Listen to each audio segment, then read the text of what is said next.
Hey, salut, mon nom c'est Martin Larochelle, je suis technicien en bioécologie.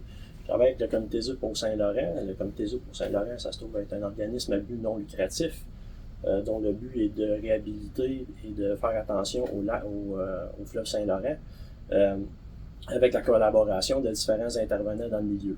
Les biologistes et les ornithologues ont remarqué depuis environ 40 ans qu'il y a eu un gros déclin au niveau des espèces d'oiseaux qui vivent au niveau des rivages et des prairies.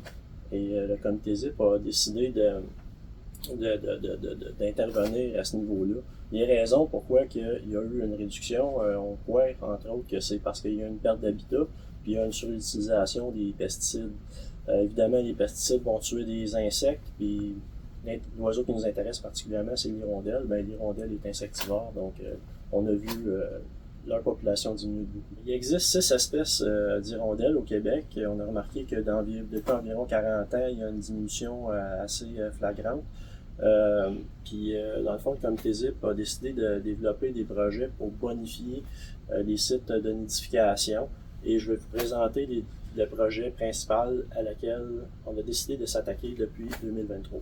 Le comité ZIP au Saint-Laurent a décidé d'aborder 3 espèces d'hirondelles en particulier. Ça va être l'hirondelle bicolore, l'hirondelle rustique et l'hirondelle noire. L'hirondelle bicolore, évidemment, elle a 2 couleurs. La première, c'est le ventre et la gorge qui est blanche. Le dos, ça va être plutôt foncé avec des reflets bleus métalliques. Vous allez remarquer, l'aile est plutôt large, la queue a un encoche dedans. Puis, cette espèce-là va avoir tendance à vivre dans des prés, des milieux humides, et souvent dans des proches de plans d'eau. On a remarqué qu'il y a eu un déclin d'environ 49% depuis entre 1966 et 2014. L'hirondelle rustique, tant qu'à elle, a une queue fourchue tachetée de blanc. Son ventre va être de couleur chamois. Sa gorge et son front vont être plutôt de couleur marron. On va la retrouver dans des milieux s'apparentant à des champs, des bordures de route, des marais et des prairies. Il y a eu un déclin de 80% qui a été noté depuis les années 1970. Pour terminer, l'hirondelle noire est la plus grande hirondelle en Amérique du Nord. Le mâle va avoir une couleur plutôt foncée avec des teintes de bleuté par temps clair. Et puis la femelle, elle, va avoir une coloration beaucoup plus claire et le ventre va être couleur gris pâle. On a noté que dans le fond, l'hirondelle noire a eu une grande diminution de 94% au Québec. Il existe plusieurs types de nichoirs à hirondelles. Les types changent en fonction de l'espèce d'hirondelle qui est visée. Dans le fond, pour ce qui concerne l'hirondelle bicolore, on a un modèle ici qui est convenable, qui est aussi utilisé par les merles bleus. Ça peut occasionner des petits problèmes de compétition parce que les 2 espèces veulent utiliser le même nichoir. Ce qui est important, c'est d'installer ces nichoirs-là à 2-3 mètres de distance par paire. C'est idéal pour les gens qui veulent stimuler la biodiversité aviaire, qui vivent dans des champs ou des terres agricoles. Vous pouvez fabriquer ces nichoirs-là par vous-même en trouvant des mesures sur Internet ou carrément les acheter dans un magasin près de chez vous. Désirez participer à la préservation des hirondelles, vous pouvez toujours vous informer auprès du comité ZIP au Saint-Laurent. Puis vous pouvez évidemment installer des nichoirs hirondelles sur votre terrain ou encore dans votre quartier. Évidemment, ce beau projet est réalisable grâce à différents partenaires et vu qu'il y en a plusieurs, j'ai besoin de mon petit papier pour les énumérer. Donc, ça va comme suit.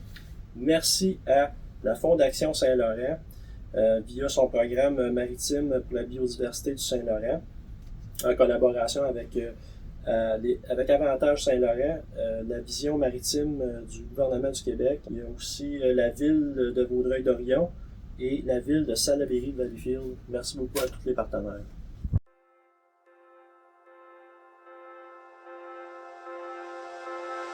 Anciennement, les hirondelles noires faisaient leur nid dans des cavités que les pics-bois avaient creusées sur des arbres, puis aussi sur des falaises.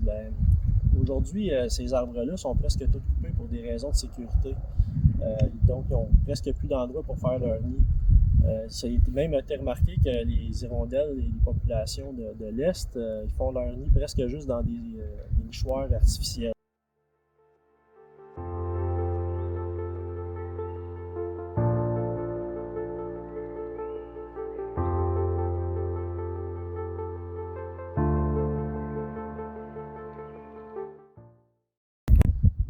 Je vous présente le condo à hirondelles noires.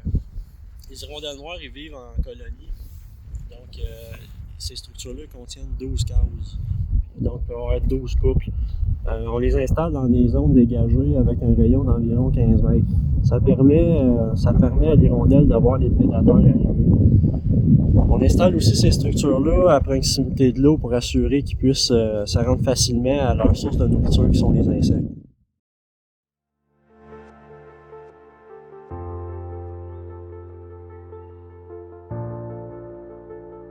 Les hirondelles rustiques faisaient leur nid sur des escarpements rocheux. Quand les colons sont arrivés, ils ont commencé à changer de comportement pour installer leur nid sur des granges, des bâtiments, des avant-toits, sur des quais.